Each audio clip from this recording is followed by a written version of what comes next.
Good morning, good afternoon, good evening.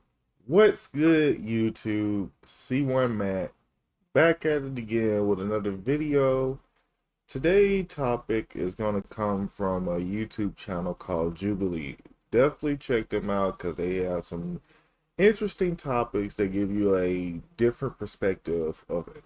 So many different things. Just check the page out.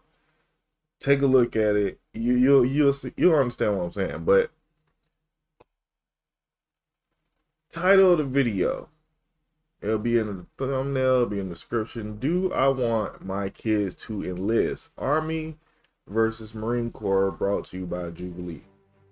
I'm gonna react to it, and as I react to it, I'm gonna give a few of my intakes on it. And without further ado, let's get into it, yo.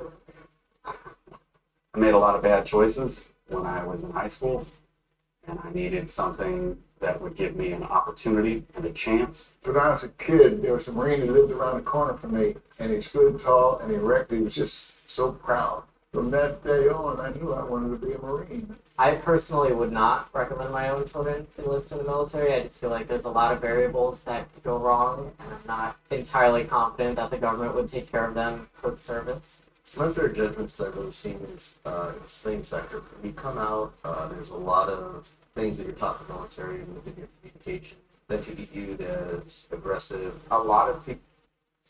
Okay, before we go any further, what made me join the Marines in 2006 was I wanted to get a lot of stuff done. I wanted to travel the world, which I still want to travel the world.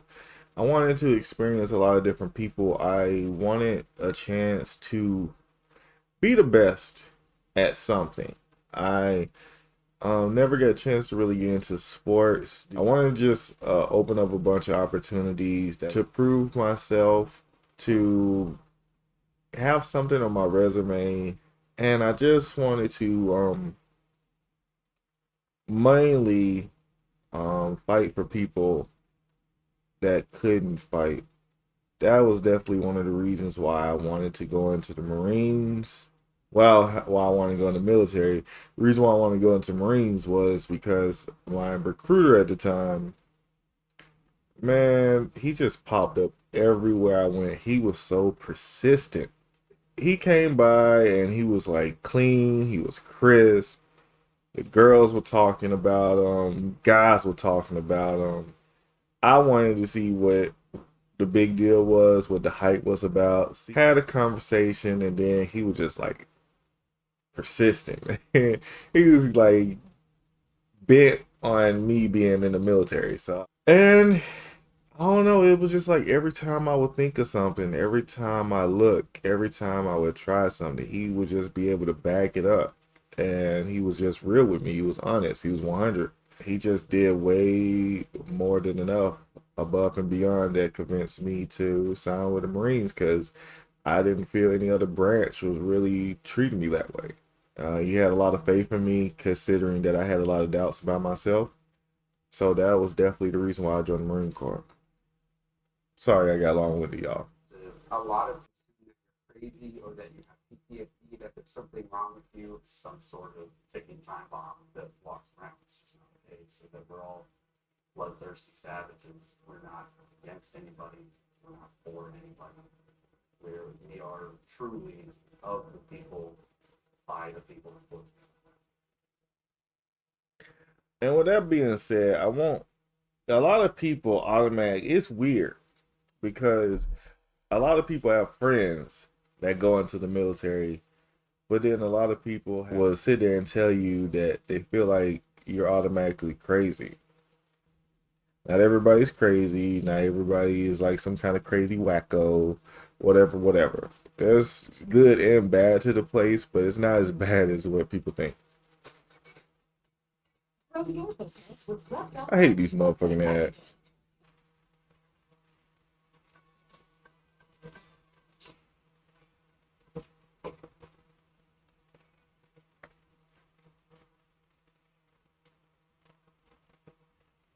Hey guys, what's up? Danny Sharp, Army, 8 years. I'm Dave. I'm a retired Marine from about 4 or 5 decades ago. Maybe you can't tell by looking at me. I was in the Marine Corps for 20 years, and I worked for the VA afterwards and a couple of other jobs, and here I am. My name is Mahadi, and I was in the U.S. Army for 4 years. My name is Peter. I've been in the U.S. Army, active duty, and the reserves for 22 years. What's up, fellas? How are we? My name's Elliot. I served in the Marine Corps for 4 years. I enlisted at 18 years old. Before I got shooting. I enlisted at 18 because, honestly, college really wasn't an option. I grew up here in the South Bay Area. I had a fairly comfortable life. Graduated at 17, but they picked me up on my 18th birthday party. My first day being 18, and spending a whole other with the process of facing. So, yeah, you know, what hell of an 18th birthday present. You know, welcome to Boot for shaving your head. So when I met my recruiter, I was currently 17. I asked my mother and my uncle at the time what they thought about it. At the time, they thought it was a bad idea. She thought it was a horrible idea just because of the dangers in the military. I knew at the rate that I was going that I kind of had my mind made up for the most part, and I was just kind of trying to look for their blessing. But when they went against it, because I knew how much of an important thing it was, and I thought that making such a great decision, an important decision like that, they would have been more supportive. So instead, I just kind of waited until I was like 18. Once I was 18, I acted like I had to go to work that day, and I didn't, and I signed the papers because I had consent. So it was awesome. It's still an awesome experience to me. My military experience has affected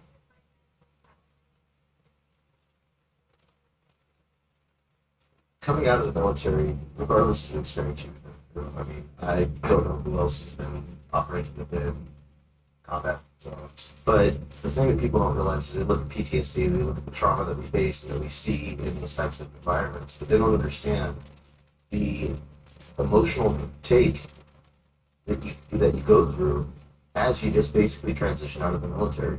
And you lose a real part of yourself, that family, that The connection. thing that honestly has gotten me the most has been I didn't realize what I experienced in Iraq would have such a powerful impact on my life. One of the things that I went through was my CO got killed in Iraq, and I unfortunately was not on that patrol. So I think about it all the time, and every Memorial Day I think about it, every Veterans Day I think about it, and It's mental, emotional, physical, spiritual strength and endurance that gets us through. I mean, you're not alone. I've been there. Yeah. I've got survivor's guilt as well.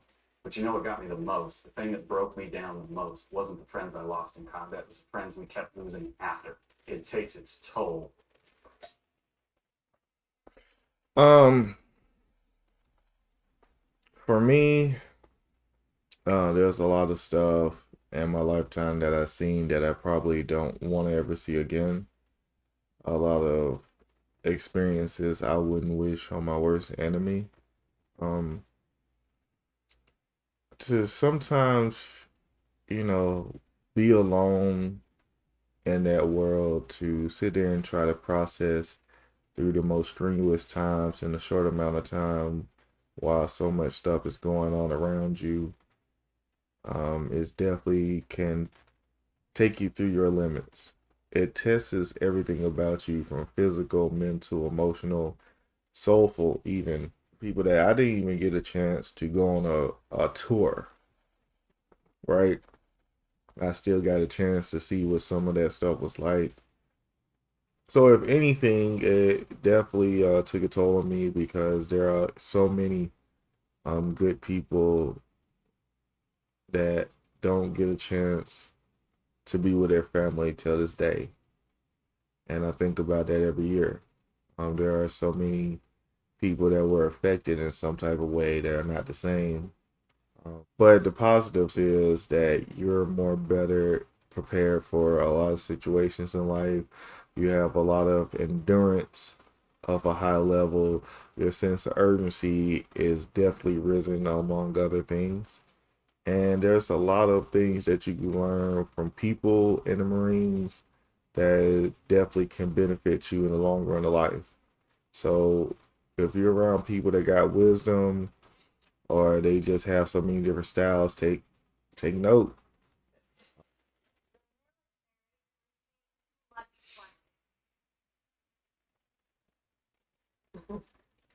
Um, I can already sense the answers with the people that don't agree with me. Um, we spend a drastic amount of money on our Department of Defense. A lot of that money just doesn't even go to the troops themselves. It goes to defense contractors and research and development. That when you get to the level of the individual soldier, sailor, service member, there's not a lot of money to invest in them personally, especially when you're looking at equipment or healthcare, things like that. You know, so we've gotten used to this conversation where if we don't spend all this money on the military, we're not supporting our You troops. said something there that made me wait. Yeah. Okay, and I know you know the pushback that you were expecting. And you're right. Absolutely. You're 100% right. Esprit de corps. How could you say we need to cut back on defense spending? Right. There's a lack of accountability and transparency that's happening. Absolutely. It's being hidden under documents of paperwork that are being submitted to Congress and the Senate for approval. And defense spending, realistically, we're what? How many times over the next country? The next 13 countries combined, Yeah. we spend more than that. Yeah, it was the next A lot. 13 combined, exactly. Especially because departments within the military, right? How many times have you heard news release, right? Oh The my end of God. Exactly. the end of the fiscal year Oh is my coming. God. If you don't use the rest of your budget, you risk budget cuts, and now your unit's buying a whole bunch of BS that they didn't have before or needed. One of the most frustrating statements that I hear when I'm making a training plan or when I'm doing a maintenance plan is, there's just no funding for that. And money, look, what do you mean there's no funding for that? Like, we got money for this thing over here. Yeah, well, there's funding for that. Well, where did that money go? That's a different pot of money. How do I get at that pot of money? Well, you can't touch that pot of money. Why can't I touch that pot of money? Because it's for this thing. Well, okay, well, let's do that thing. No, can't do that. Why? Because there's no money for that. One of the things that frustrated me and that frustrates me now looking back at how much I was making in the military, and you're not making a lot of money. And going back to what you said, it's like all this money that the U.S. government has, why don't we spend more on just the paychecks of the members? So from personal experience, the country puts a lot of money towards a lot of acquisition excellence, system defense, contracting. I think that there are people that are smart enough to budget a lot better. I honestly think I wish there was some way that I guess to be honest, I wish there was some way that I know that the budget has to be done for all of this equipment, for all of this stuff to protect the people that work every single day that gets these paychecks. But at the same time, I wish there was like a separate account that no one can take away from that goes towards all these individual people to have a decent sized paycheck, because most people don't realize that when you're in the military, people automatically assume that as soon as you even get in the military, you're just gonna have money. And you're not gonna have money. You're gonna be broke as you're gonna be broke for a long period of time. And you gotta put in a serious amount of work, a lot of planning of budget, a lot of stuff that you gotta pay for all the freaking time that you have no choice but to pay for, and then still try to keep your head afloat. And it takes possibly a few years, a whole ton of rank before you ever start getting to the point where each paycheck you're actually saving something over. You just honestly don't get enough money to feel comfortable when you first get into the military, and it feels like that for years. Everybody got their hand out. Everybody expects you to fix problems. It's a whole bunch of stuff.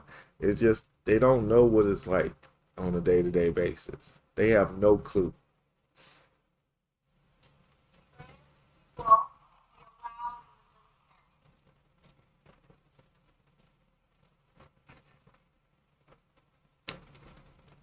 I'll be honest, I didn't expect this. Really? Yeah, me either. Okay. Honestly, why did you Why? expect? Especially when I was in, there's a lot of concern with the readiness aspect. Being able to support soldiers that are transitioning, things like that. But the reason why I came to the middle is because as long as they meet the standard and that it doesn't affect readiness, I see absolutely no problem with it because the Department of Defense has done this before, where they barred gay people, women from certain things, and the same questions were brought up, and now they're integrated into the force. If the person has joined the military for the purpose of serving the military, I can't see myself saying you should not be allowed to serve. As long as we're in the uniform, we all have to put the uniform first. And if they're willing to put the uniform first and they want to serve honorably, then hell yes. Who am I saying? I know that one of the biggest questions that is the question of should transgendered persons serve in the military comes up quite a bit. The common answers that we receive from the pushback is, well, where do we house them? What barracks do they stay in? Male barracks and female Oh, yeah, barracks. that's The words they try and put in our mouths by they, individuals who have not served, or individuals who are the empty cans that rattle so loudly, even if they're serving, it's because they refuse to look at people at an individual level of what they're doing, who they are. Don't come to me and tell me that we can't have trans soldiers serving because taxpayer money. I don't come to where you work and tell you how to mow the lawn. All right? So for me, I never understood the pushback or why they had a problem with any of it, to be honest. I think women are capable of doing a lot of things in their own way. They may not have the physical strength of men, but they're definitely capable. I've definitely watched some women that trained and had a better training regimen than me, that had a better schedule, that was definitely more capable, very, very talented, very smart, quick on their toes, great decision making. So I never understood women. I never understood the only thing I got out of people being nervous about queer people is that they were homophobic. Maybe they felt like that they was going to get taken advantage of, or they was going to hear some kind of catcalling or some kind of crazy incidents that happen. Not like they don't happen, they do happen in the military here and there, but it's just the thought of it. I guess they think that every single queer person is going to be outlandish, or instead of just seeing them for the type of person they really are and just being comfortable with your own skin. If that person is queer, bi, trans, or whatever like that, and you know what your standing is, there shouldn't be a problem. Everything should be all right. Treat the person and conversate with the person like that. If a situation occurs where they are not sure about where you stand, have a conversation with them like anybody else to let them know where you stand and move on and go from there. Everybody should have an equal opportunity to do something with their lives, to do a lot of great things. And if they understand the consequences, if they understand what it means to join the military and what you have to do, then there should be no reason to not accept them. There's no reason to be homophobic or any type of phobic at all. You just need to be more secure with yourself. I would encourage my children to enlist. Why? Honestly, free education. I am forever grateful for the first 9/11 shadow. And I can't imagine being thousands and thousands of dollars in debt right now, having to pay that back. Adding to what you're saying, I would qualify the statement of I would encourage my children by saying the encouragement is there. It's not a forced, hey, you better join. Like, it's not that. It's if you don't know, what the next steps are. You don't have a plan. And most people don't. They don't know what comes after high school. Why don't you go someplace where they already have a plan? And you can just fit into the plan for a little bit. I want to ask about your children. Would you tell them when they became eligible to enter the military?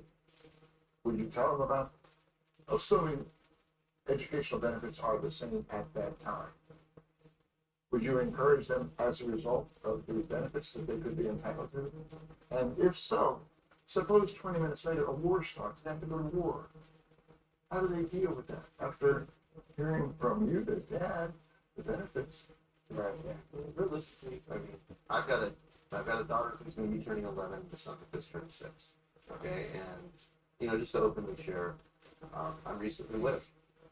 So thinking about the build out and what that looks like for children. Now being a single parent and having to look at that, war is definitely something you think about. But at that stage in life, you're going to have a general idea of who your child is, what they're about. I was in that situation in 99. I joined knowing that Kosovo was a thing that could happen to me. And then it wasn't Kosovo, and then it was Iraq. And the first thing my father said was, I know what you're about to go into, because he had been in Vietnam. The military gives us expensive knowledge. That's what we want the younger generation to have, our children to have. We want them to have the expensive knowledge. The problem with expensive knowledge is you don't get the benefits of the knowledge until you've gone through the experience. And that experience can be expensive. You were back there. I will always encourage my daughter, my nephews to have military as an option just because of the opportunity that it gives from education, from experience of meeting great people, being around a lot of diverse people, just so many different benefits and stuff like that. I am definitely aware that a war can happen at any time. Everything in life, there's definitely a gamble that you have to make. There's definitely risks that you have to take into play. And I honestly think, despite the worst scenario, that I will have faith in my daughter or my nephews that they would be amazing people and do an amazing job and enjoy opportunity and enjoy life. And I will be there to try to give them as much advice and tips as much as possible. I can't control everything, nor will I, or try. But I think it definitely should be an option, especially if they're unsure, especially if they have no information or anything about college, or they don't even know if they're gonna have a scholarship, or if they don't even know what they want to major in, and they might waste a scholarship or waste education or drop out, or they feel like they won't do so well.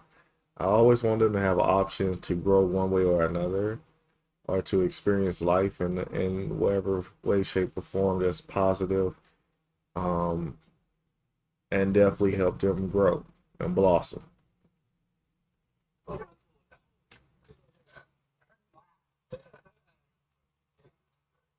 First of all, let's agree with everything that you guys said. But, for example, like when we talk about college, right? Being outrageously expensive, I think a more productive way to address that is, why is college in our country? I'm not sure if, as a parent, I would be comfortable with rolling the dice with my children. Yeah, like you're gonna do it.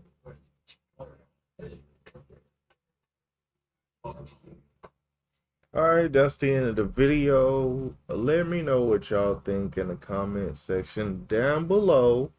Definitely tell me y'all stories, and if y'all have any military experience, or y'all know any friends, family, associates that have ever had any military experience, or if you ever considered going to the military, or if you were close to joining the military, and which branch. It doesn't have to necessarily be Army or Marines. I mean, because Marines the best anyway, but you know, just let me know.